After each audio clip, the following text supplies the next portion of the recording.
દેશભરમાં યોગની ઉજવણી થઈ રહી છે ત્યારે ચાલો સીધા જે સુરત જે અમારા સંવાદદાતા શૈલેષ ત્રિવેદી અમારી સાથે જોડાયા છે। શૈલેષ, જણાવશો સુરતમાં કઈ કઈ જગ્યાએ યોગા દિવસ મનાવવામાં આવી રહ્યો છે, કઈ કઈ જગ્યાએ લોકો યોગા અભ્યાસ કરી રહ્યા છે, કેટલી સંખ્યામાં લોકો ઉત્સાહભેર ભાગ લઈ રહ્યા છે?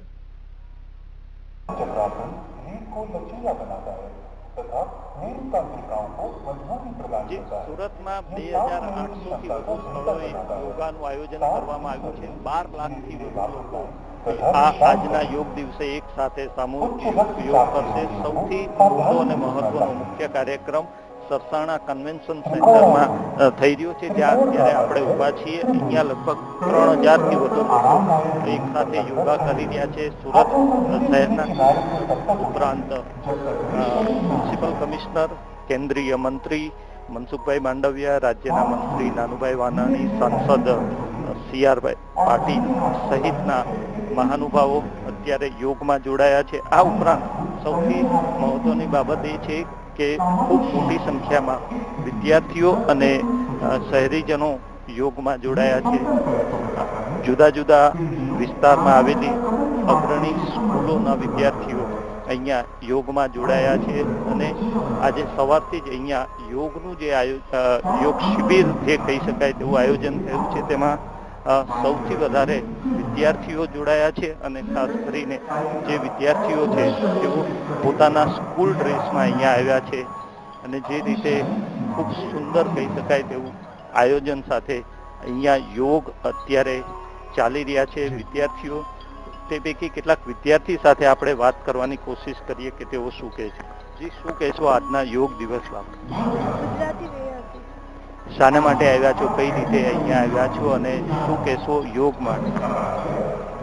अच्छा है योगा, और योगा करने से बहुत जने बहुत हेल्दी हो जाते हैं और अपने बॉडी को बहुत फिट रखते हैं। Yoga is a good exercise. ઉપરાંत અન્ય જે વિદ્યાર્થીઓ છે એમના ટીચર છે, ટ્યુટર છે, એમની સાથે વાત કરીશું। जी, क्या कहेंगे योग के बारे में, कैसा लगता है? योग एक बहुत ज़रूरी चीज़ है। इससे हमारी मांसपेशियों और सबको बहुत ताकत मिलती है, इसलिए सबको योग करना चाहिए। જે આપણે જોયું કે આ ઉપરાંત અન્ય વિદ્યાર્થીઓ પણ છે, તેમની સાથે વાત કરીશું। जी, क्या कहेंगे आज के दिन के बारे में? कुछ नहीं, सबको योगा करना चाहिए, वो हमारे बॉडी के लिए बहुत अच्छा होता है। આપણે જોયું કે વિદ્યાર્થીઓમાં યોગનું મહત્વને તેઓ પણ યોગનું મહત્વ સમજી રહ્યા છે અને આજના આ યોગ દિવસની ઉજવણીથી તેઓ ખુશ છે અને ખાસ કરીને સ્કૂલમાં પણ તેઓ રોજ યોગ કરતા હોય છે અને આજે અહીંયા મહાનુભાવોની સાથે યોગ કરી રહ્યા છે। બિલકુલ બિલકુલ, આપણી સાથે જોડાયા છે સંજય પાગે પણ વડોદરાથી। સંજય, જણાવશો વડોદરામાં કેવા પ્રકારનો ઉત્સાહ છે, કેવા પ્રકારનો માહોલ છે? કારણ કે વરસાદી ઝાપટા પણ ઘણી જગ્યાએ પડ્યા છે, છતાં પણ લોકો મેદાન છોડીને નથી જઈ રહ્યા, ઉપરથી ઉત્સાહથી યોગા એક્સરસાઇઝ કરી રહ્યા છે। શું કહેવું છે ત્યાંના સ્થાનિકોનું, ત્યાંના લોકોનું?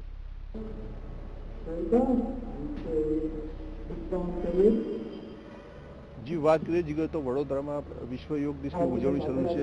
માનનીય કેન્દ્રીય કૃષિ મંત્રી પુરુષોત્તમ રૂપાલાએ દીપ પ્રગટ કર્યું અને ત્યારબાદ જ્યારે વડાપ્રધાને એમનું ભાષણ પૂરું કર્યું ત્યારબાદ અહીંયા યોગ ઉજવણી શરૂઆત થઈ છે। અહીંયા મોટી સંખ્યામાં સરકારી જે અધિકારીઓ છે તેમજ ધારાસભ્ય, સાંસદ ને એ લોકો અહીંયા ઉપસ્થિત છે અને જે શહેરના યુવાનો, યુવતીઓ, મહિલાઓ તેમજ શાળાના વિદ્યાર્થીઓ, બાળકો પણ અહીંયા ઉપસ્થિત છે। એટલે એક સારો માહોલ જોવા મળ્યો છે। વડોદરામાં વરસાદના ઝાપટા કેટલાક વિસ્તારોમાં પડ્યા છે, પણ જે યોગનો કાર્યક્રમ છે ચાલુ રાખવામાં આવ્યો છે। અત્યારે સમા સ્પોર્ટ્સ કોમ્પ્લેક્સ છે તેમાં પણ વરસાદના ઝાપટા આવ્યા હતા, પણ હાલ એ વરસાદ હોવાને છતાં પણ અહીંયા છે એ જે યોગનો કાર્યક્રમ ચાલુ છે। અત્યારે આપણી સાથે કેટલીક યુવતીઓ, તેમની પાસે જાણીશું કે અહીંયા શું છે, કેવી રીતે તે યોગ કરે છે। જી, કહેશો આપ અહીંયા યોગ કરવા આવ્યા છો, કઈ રીતે એની ઉજવણી કરો છો અને શું કહેશો? હા, આજના દિવસે ખૂબ મજા આવી। અહીંયા યોગ કરાવે છે, બધા એક એક સ્ટેપ સારી રીતે કરાવે છે અને શ્વસનનું, રેસ્પિરેટરીનો કઈ રીતે ઉપયોગ કરીને બધું જણાવે છે। Thank you. આપણી સાથે બીજી પણ મહિલાઓ છે, તેમની પાસે જાણીશું કે તેઓ શું કહે છે આ યોગના એના વિશે। જી, કહેશો આજે યોગ દિવસની ઉજવણી છે, કઈ રીતે ઉજવણી કરો છો, શું કહેશો યોગના મહત્વ વિશે? યોગથી ઘણી બધી આપણને શક્તિ મળે છે, શરીર સ્વસ્થ રહે છે, યોગના દાવ કરવા આવે છે। જી જીગર, વાત કરીએ તો વડોદરામાં સમાજ સ્પોર્ટ્સ કોમ્પ્લેક્સ છે તેમાં છે એ અહીંયા યોગની ઉજવણીની શરૂઆત કરી છે. લગભગ પોણો કલાક સુધી છે એ આખું યોગનું આવર્તન પૂર્ણ થશે. એમાં પ્રાણાયામ, શ્વાસ પ્રશ્વાસની ક્રિયાઓ તેમજ શારીરિક જે ક્રિયાઓ છે એ યોગ દ્વારા કરવામાં આવશે. આસનો છે મહત્વના, એ 15 જેટલા આસનો કરવામાં આવશે. એટલે અહીંયા જે યોગ દિવસની ઉજવણી ઉત્સાહભેરમાં મોટા સંખ્યામાં લોકો જોડાયા છે. બિલકુલ, વડોદરાથી સંજય પાકે તથા સુરતથી શૈલેષ ત્રિવેદી, આ બંનેનો ખૂબ ખૂબ આભાર. તો દર્શક મિત્રો, આપે જોયું કે સમગ્ર ભારતમાં યોગની ઉજવણી થઈ રહી છે. યોગાભ્યાસ લોકો કરી રહ્યા છે. મોટા મોટા નેતાઓથી માંડીને તમામ રાજકીય લોકો પણ આ યોગાભ્યાસમાં જોડાયા છે. ત્યારે યોગનું ખૂબ જ મહત્વ છે. પ્રાચીન દ્રષ્ટિકોણથી પણ જોવા જઈએ અને વિશ્વભરમાં યોગ જે લોકો સુધી પહોંચ્યો છે તેમાં પણ ભારતનો ખૂબ મોટો ફાળો છે. ત્યારે આજે યોગાભ્યાસ જે થઈ રહ્યો છે ચારે બાજુ, અને ખાસ કરીને અમદાવાદના જીએમડીસી ગ્રાઉન્ડની અગર જો વાત કરવામાં આવે તો અમદાવાદમાં લગભગ 1 સાથે 5 લાખથી વધુ લોકો આજે યોગાભ્યાસ કરી રહ્યા છે. આપણે એ પણ બતાવી દઈએ, વરસાદી ઝાપટા પણ પડ્યા, પરંતુ લોકો ત્યાંથી ટસના મસ ના થયા અને સંપૂર્ણ રીતે તલ્લીન થઈ ગયા છે યોગા અને પ્રાણાયામમાં. કારણ કે યોગ એ કહી શકાય કે શરીર અને મનને સ્વસ્થ રાખવાનું, સ્ફૂર્તિલું રાખવાનું ખૂબ સરસ એક સાધન અને માધ્યમ છે.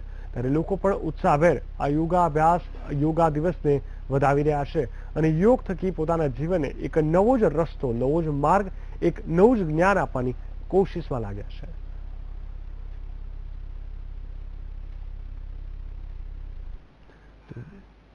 તો વિશ્વ યોગ ગુરુ બાબા રામદેવ આજે અમદાવાદ ખાતે પધાર્યા છે. તેમની જોડે મંચ પર રમેશભાઈ ઓઝા, સાથે સાથે સીએમ વિજય રૂપાણી, રાષ્ટ્રીય અધ્યક્ષ અમિત શાહ, ડેપ્યુટી સીએમ નીતિન પટેલ પણ હાજર છે. એ સિવાય જીએમડીસી ગ્રાઉન્ડમાં